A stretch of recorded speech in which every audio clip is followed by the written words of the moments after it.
दोस्तों, एक अमेरिकी ब्लॉगर यूट्यूबर भारत के संस्कृति के बारे में काफ़ी सुनी हुई थी। उनके जेहन में काफ़ी दिन से चल रहा होता है कि क्यों ना भारत का भ्रमण कर लिया जाए। आखिरकार वीज़ा पर भारत पहुंचती हैं और यहाँ संस्कृति और की भारतीय एकता की विविधता के बारे में अपने यूट्यूब के माध्यम से देश दुनिया को दिखाने के लिए भारत आती हैं। वहीं एक लड़का अभिराम, जिसका नाम है, वह अपनी मिट्टी से प्रेम करने वाला और संगीतमय लड़का, जिसका संगीत का प्रोग्राम होता है।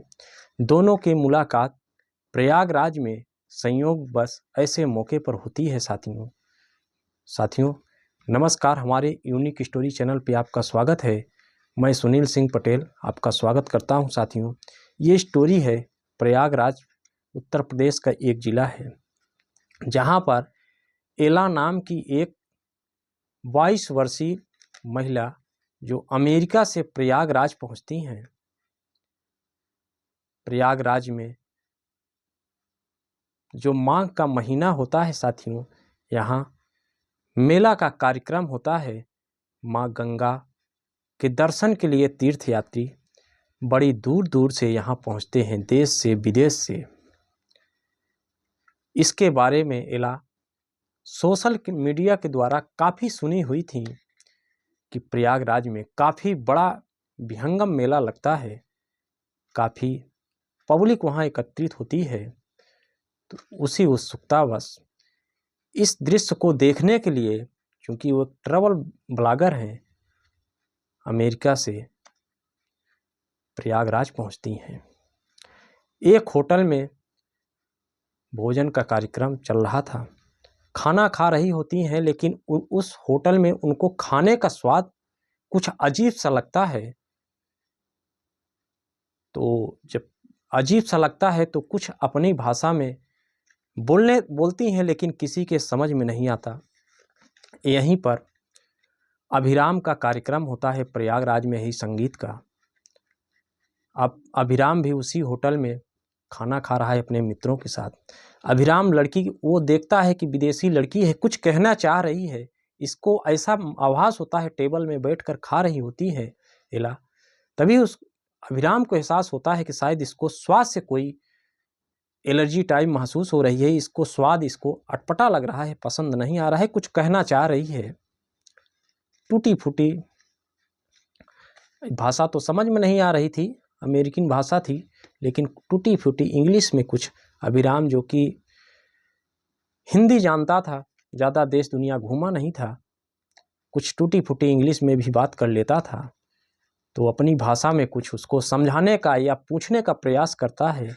इसी बीच में साथियों अभिराम शब्दों को ट्रांसलेट करके मोबाइल में देखता है तो समझता है कि लड़की कहना क्या चाह रही है। इसको स्वाद नहीं पसंद आ रहा है साथियों, लेकिन लड़की की जो बोलने के तरीके और अंदाज थे काफ़ी मनमोहक थे।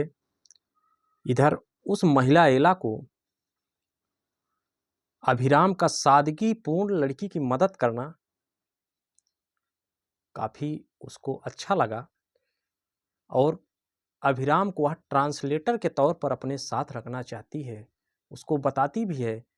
अभिराम चूँकि विदेशी महिला थी तो राजी हो जाता है कि 2-4 दिन रहेंगी, इसके बाद वापस चले जाएंगी, पता नहीं इनको लड़का कैसा मिले। चलो क्यों ना, मेरा तो कार्यक्रम था, कार्यक्रम हो चुका है, इनको घुमा देते हैं। लड़की बताती है कि मैं एक ब्लॉगर हूँ जो कि यूट्यूब पर वीडियो भी बनाती हूँ।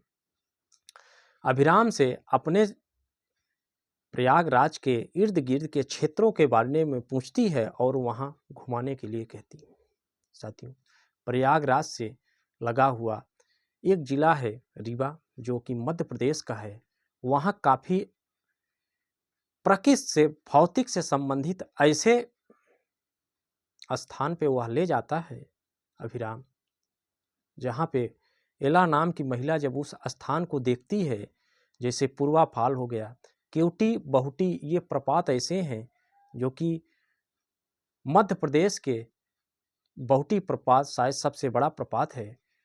इन स्थानों को जब दिखाया जाता है, वहाँ का जो दृश्य सुंदर नज़ारा एला देखती है तो कहती है वाह कितना ब्यूटीफुल है। अपने भाषा में बहुत कुछ उसकी तारीफ भी करती है उस स्थान की। प्रयागराज के कई ऐसे स्थान हैं जहाँ पे लड़का उसको घुमाता है अभिराम, लेकिन धीमे धीमे दोनों की ऐसी मित्रताएं हो जाती है जैसे दोनों काफ़ी दिनों के बचपन के ही यार मित्र हैं। अभिराम एला को अपने गांव ले जाता है जो कि प्रयागराज से 28 किलोमीटर दूर है। वहाँ एला पहुँचती है। गांव के संस्कृति के बारे में तो ही जानने के लिए यहाँ आई थी। लोगों को रहन सहन देखती है। सुबह कैसे गांवों में लोग गाय भैंस जिसके पास है सुबह उनका चारा भूसा देना, इसके बाद दूध दूहना, तमाम चीज़ें जब वो देखती है तो उसके मन को एक शांति मिलती है। लोगों को आपस में अड़ोसी पड़ोसी के भाईचारे की तरह मिलना, गांव की संस्कृति को वो समझने का प्रयास करती है तो उसको काफ़ी आनंदमय फील यहाँ होता है। यहाँ के कुछ त्योहारों के बारे में काफ़ी सुनी होती हैं। इसी बीच में उसको ऐसा लगने लगता है कि जैसे मेरा और अभिराम का बचपन की कोई मित्रता हो। अभिराम का उसके प्रति जो स्नेहपूर्ण मित्रता कहें, उसके साथ मिलना जुलना था, काफ़ी सादगीपूर्ण होता है। एला को ये सब बहुत अच्छे लगने लगता है। एला एक दिन उसको शादी के लिए ऑफर दे देती है। अब अभिराम तो चूंकि वो इसे मन में सोचा नहीं था कभी, लेकिन जब ऐसा वो एला अभिराम से कहती है तो अभिराम भी अपने तरफ से कहता है ठीक है, सोच के बताता हूँ। यह बात वह अपने माता पिता से कहता है कि यह अमेरिकन एला मुझसे यह 22 साल की जो लड़की है शादी करना चाहती है।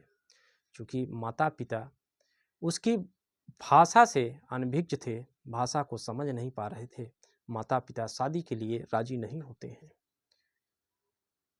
इधर एला भी अपने पिता से फ़ोन पर बात करती है और अभिराम से शादी के लिए कहती है, तो चूँकि उसके माता पिता भी इस बात के लिए राजी नहीं होते हैं, लेकिन समय बीतता है। इसी बीच में होली का त्यौहार आता है साथियों। होली पर एला भारतीय पोशाक में एक साड़ी पहनी हुई है, साधारण से सिंपल सी साड़ी। एला उसमें बहुत खूबसूरत लगी रही है। अभिराम के घर में रुकी हुई एला इस त्यौहार को बड़े ही अभिराम के परिवार के साथ बड़े ही धूमधाम से मनाती है। आज अभिराम की माँ को इस साड़ी में देखकर एला के प्रति जैसे मेरी बहू हो ऐसा आभास हो रहा है। एला अपने पहनावे से, अपने बोली भाषा से, चूँकि बोली तो हिंदी वह बोल नहीं पाती थी, बोली में डिफरेंट था, लेकिन जो उसका बोलने का तौर तरीके थे उससे काफ़ी आकर्षित कर रही थी लोगों को। समय बीतता है। एक दिन संगीत का प्रोग्राम अभिराम का होता है। इसी बीच में एला जो कि यहाँ की संस्कृति को जानने के लिए और अपने वीडियो पर दिखाने के लिए काफ़ी सारे वीडियो शूट करने के लिए आई थी। वो काफ़ी यहाँ कुछ देखी थी, काफ़ी प्रेम, काफ़ी भावनाओं से लोग यहाँ रहते हैं। उसको ये सब काफ़ी अच्छा लगा। अब उसका टाइम जाने का आ चुका था। संगीत का कार्यक्रम अभिराम का होता है, उसी दिन एला का टाइम हो जाता है जाने के लिए। अब जो दोनों के शादी के संबंध की चर्चाएं हुई थी, अभी तक वह सफल नहीं हुई थी, क्योंकि दोनों के घर वाले इसके विरोध में होते हैं। अभिराम के माता पिता भी शादी के लिए राजी नहीं होते, क्योंकि काफ़ी डिफरेंट था दोनों में भाषाओं का, लेकिन वही शायद माता पिता को ठीक नहीं जम रही थी। अब चूँकि अब एला जाने वाली भी थी, अभिराम का उसी दिन कार्यक्रम था, तो अभिराम अपने कार्यक्रम में चला जाता है। शाम को एला का फ्लाइट होती है। आज अभिराम एला से अलग होकर एक संगीत का कार्यक्रम करने जा रहा है। काफ़ी दिन महीनों जिसके साथ रहा, आज अलग है। अलग होने पर शायद उसको एहसास हो रहा है कि एला और मेरी कितना अच्छी मित्रता है। शायद ऐसी मित्रता है कि हम दोनों एक दूसरे के बिना शायद अधूरे रह रहे हैं। आज संगीत के कार्यक्रम में उसके वो जान नहीं आ रही है जिसके लिए वह जाना जाता था। साथियों, संगीत का कार्यक्रम खत्म होता है, लेकिन आज अभिराम के आवाज़ से वो सुर नहीं आ रही थी जिसके लिए वह जाना जाता है। कार्यक्रम खत्म होता है और सीधे वह उसी हवाई अड्डे पर, बमरौली हवाई अड्डे पे पहुंचता है जहां से दिल्ली के लिए फ़्लाइट लेने के लिए एला पहुंची थी। साथियों, एला को वह रोक लेता है और वहीं बमरौली एयरपोर्ट पे उसे प्रपोज कर देता है। उसके प्रपोज को एला एक्सेप्ट कर लेती है और उसको अपने घर लाता है। साथियों, ये इस कहानी के माध्यम से मेरा किसी का दिल दुखाना नहीं था साथियों, बल्कि इस वीडियो के माध्यम से एक संदेश भी देना था कि प्यार और सपने की कोई सीमा नहीं होती। दो संस्कृतियों का मिलन एक नए तरीके से जीने का सहारा भी बन जाता है। साथियों, नमस्कार। वीडियो कैसी लगी थोड़ा सा लाइक और सब्सक्राइब कर दीजिएगा मित्रों। नमस्कार।